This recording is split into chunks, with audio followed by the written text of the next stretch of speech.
تجھے نہیں پڑی ہے، عمر تیرے سامنے کھڑا ہے، سبحان اللہ کل دربار آ جانا، تیرا وظیفہ مقرر کر دوں گا اور وہی عمر کو بھی پالے گا۔ یہ رعایا کی خبر گیری راتوں میں ہمارے وزیر، ہمارے امیر، ہمارے جو عوام کے ووٹوں سے چنندہ جو ممبران ہوتے ہیں، ان کا عالم دیکھیں اور یہ دیکھیں، یہ رعایا کی خبر گیری اور عبادت تقوی پرہیزگاری کا عالم۔ اللہ اکبر کبیرہ۔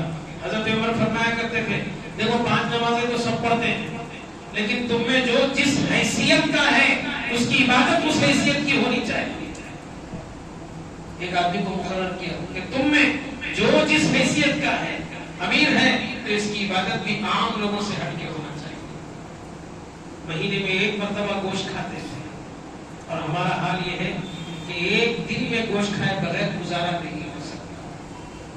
بھلا ہم کس منہ سے یہ کہیں کہ ہم سنتوں کی پیروی کرنے والے ہیں؟ نام ہمارا سنی کس حیثیت سے؟ ارے ان کو کہنا چاہیے سنی، جنہوں نے ایک سنت کو بھی نہیں چھوڑا، خلافت کا بابور سنبھالے 2-3 دن گزرے تھے، 2 چھوٹی مسجد نبوی میں تھے، 2 چھوٹی چھوٹی بچیاں آئیں اور کہا چچا چلیے ہمارے گھر۔ کہا بیٹی کیا بات ہے؟ کہا ہمارا بھائی بیمار ہے اور ماں اتنی ضعیف ہے کہ اونٹنی کا دودھ دھو نہیں سکتی، لہذا آپ چل کر ہمارے کھانے پینے کا انتظام کریں۔ کیوں؟ آپ سے پہلے جو خلیفہ تھے روزانہ عصر کے بعد ہمارے گھر آیا کرتے۔ سبحان اللہ سبحان اللہ۔ آپ کی آنکھ بھر آئی اور کہا ابو بکر کس بوجھ کے تلے مجھے چھوڑ کر گئے؟ اور جو قافلے آپ کے حکم پر جگہوں میں جایا کرتے تھے، آپ آرام سے نہیں بیٹھتے تھے، ان کے گھر جاتے اور کہتے کہ بتا تیرا شوہر جنگ میں گیا ہے، تجھے کچھ ضرورت ہے؟ میں بازار جا رہا ہوں، تیرے گھر کا سامان لاؤں؟ یہ کوئی معمولی ہستی نہیں، عمر تھے۔ تو آپ اندازہ کریں، ہمیشہ صحابہ سے آپ کہا کرتے تھے دجلہ یا فرات کے درمیان اگر کوئی بکری کا بچہ بھی بھوک سے مر جاتا ہے تو عمر کو قیامت کے دن اس کا بھی حساب دینا پڑے گا۔ حضرت عمر کی زندگی اتنی نرالی، اتنی نرالی۔ عید کا دن ہے، لوگ اپنی اپنی حیثیت کے موافق خوشیاں منا رہے ہیں اور اپنی اپنی بساط کے مطابق نئے کپڑے پہنے ہیں، اور حضرت عمر ہے دروازہ بند کر کے کوڑے مار رہے ہیں اپنے آپ اور کہہ رہے ہیں عید تو اس کی ہے جس کے روزے قبول ہوئے تھے، عید تو اس کی ہے جس کے اعمال اللہ کی بارگاہ میں مقبول ہوئے تھے۔ اے عمر بتا تیرا کیا ہوگا؟ اے کاش کہ تیری ماں تجھے پیدا ہی نہ کرتی، اے کاش کہ عمر کوئی پرندہ ہوتا جو آزادی کے ساتھ جہاں جنگلوں میں کھاتا پیتا اڑتا پھرتا تھا، جس کو حساب و کتاب کی بھی کوئی فکر نہ ہوتی۔ وفات کا وقت قریب آیا تو آپ نے اپنے صاحبزادے سے کہا، چونکہ وفات کی وقت آپ کی گردن آپ کے صاحبزادے کے گود میں تھی، کہا سنو مجھے زمین پر لٹا۔ چنانچہ آپ کو زمین پر لٹایا تو آپ نے سر رگڑتے ہوئے کہا وَإِلَكَ يَا عمر، عمر تیرے لیے ہلاکت ہے، إِن لَمْ يَغْفِرْ رَبَّكَ، اگر تیرا رب تجھے نہیں بخشے گا تو تیرے لیے ہلاکت ہے۔ اس کے بعد وصیت فرمائی بیٹا ام المؤمنین عائشہ صدیقہ رضی اللہ عنہا کے پاس جانا اور کہنا، یہ نہیں کہنا کہ امیر المومنین یہاں دفن ہونا چاہتا ہے، بلکہ کہنا عمر یہاں دفن ہونا چاہتا ہے۔ حضرت عبداللہ بن عمر گئے، جا کر دیکھا تو ماں عائشہ رو رہی ہے۔ کہا کہ عمر سلام کہتا ہے، میرے والد سلام کہتے ہیں، اور حضرت ابو بکر کے پہلو میں دفن ہونا چاہتے ہیں، جو کہ نبی کریم صلی اللہ علیہ وسلم کا حجرہ مبارک ہے۔ حضرت عائشہ نے کہا وہ جگہ تو میں نے اپنے لیے رکھی تھی، کیونکہ یہاں کوئی تیسرا نہیں، ایک تو ابو بکر میرے والد ہیں، محمد رسول اللہ میرے شوہر ہیں، میں چاہتی تھی کہ ان کے بازو دفن ہو جاؤں، لیکن حضرت عمر اگر یہاں دفن ہونا چاہتے ہیں تو یہ اس سے زیادہ مجھے پسندیدہ ہے، میری قبر کہیں اور ہوگی، لیکن آج میں حضرت عمر کو یہاں اجازت دیتی ہوں کہ ان کو دفنایا جائے۔ بیٹے آئے اور کہنے لگے ابا جان خوش ہو جائیے، ماں نے اجازت دی ہے۔ کہا بیٹے اب یہ امیر المومنین نہیں رہا، جب یہ مر جائے گا اس کا جنازہ سامنے کر کے رکھنا، پھر ایک مرتبہ اجازت دینا، اگر اجازت دے تو اندر دفنانا، نہیں تو مسلمانوں کے عام قبرستان جنت البقیع میں دفنا دے۔ چنانچہ حسب وصیت ویسا ہی کیا گیا۔ حضرت عمر کا جنازہ ام المومنین عائشہ صدیقہ رضی اللہ عنہا کے گھر کے سامنے رکھا گیا، وہی تو حجرہ تھا جہاں آپ کو دفن۔ ماں روتی ہوئی کمرے سے باہر آئی اور صحابہ کے مجمع میں آپ کو سپرد خاک کیا گیا، اور وہاں حضرت عباس رضی اللہ عنہ بھی اس میں تدفین میں شریک تھے۔ انہوں نے کہا کہ ہم سب تدفین کے عمل کو انجام دے رہے تھے، کسی نے میرے کاندھے پر ہاتھ رکھا، میں نے پلٹ کر دیکھا تو حضرت علی مرتضیٰ کا اللہ سبحان اللہ، ان کی بھی آنکھیں بھرائی ہوئی ہیں اور کہتے ہیں اس جگہ عمر کے سوا کوئی دوسرا دفن ہو نہیں سکتا، کیونکہ میرے کانوں نے یہ اتنی مرتبہ سنا ہے، اتنی مرتبہ سنا ہے، قیامت کا دن ہوگا، سیدھے جانب ابو بکر ہوں گے، بائیں جانب عمر ہوں گے، ہم اس شان سے قیامت کے دن اٹھیں۔ اب بھی حالانکہ 1445 44 ختم ہو گیا، 45 شروع ہو گئے ہیں، اب بھی اگر کوئی ابو بکر اور عمر رضی اللہ عنہما کا تعلق رسول اللہ صلی اللہ علیہ وسلم سے ان کی زندگی میں کیسا تھا، اب اس وقت کوئی دیکھنا چاہے تو وہ کہیں اور نہیں مدینہ جائے، کیونکہ یار غار بھی ساتھ ہے اور حضرت عمر بھی صاحب مزار کے ساتھ ہے۔ سبحان اللہ، ان کی دو قبریں بتاتی ہیں کہ ان کا تعلق حضور پاک صلی اللہ علیہ وسلم سے ویسا ہی ہے جیسے آج ان کی دو قبریں ان کے ساتھ ہیں۔ انا للہ و انا الیہ راجعون۔ حاضرین محترم، اللہ سبحانہ و تعالی ہم سب کو عمر جیسی پختگی اور ایمان میں ثابت قدمی عطا فرمائے۔ آمین۔ وآخر دعوانا الحمدللہ رب العالمین۔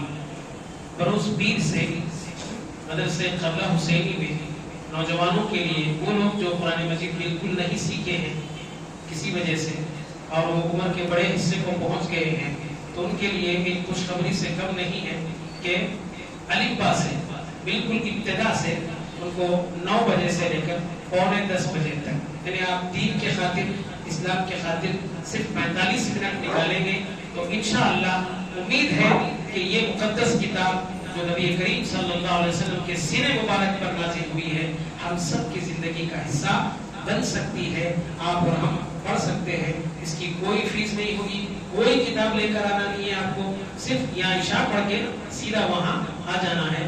امید کہ یہ بات سب کے حق میں اچھی ہوگی۔ اللہ قبول فرمائے۔ صلی اللہ علیہ وسلم علی خیر خلقہ و آلہ و اصحابہ اجمعین، والحمد للہ رب العالمین۔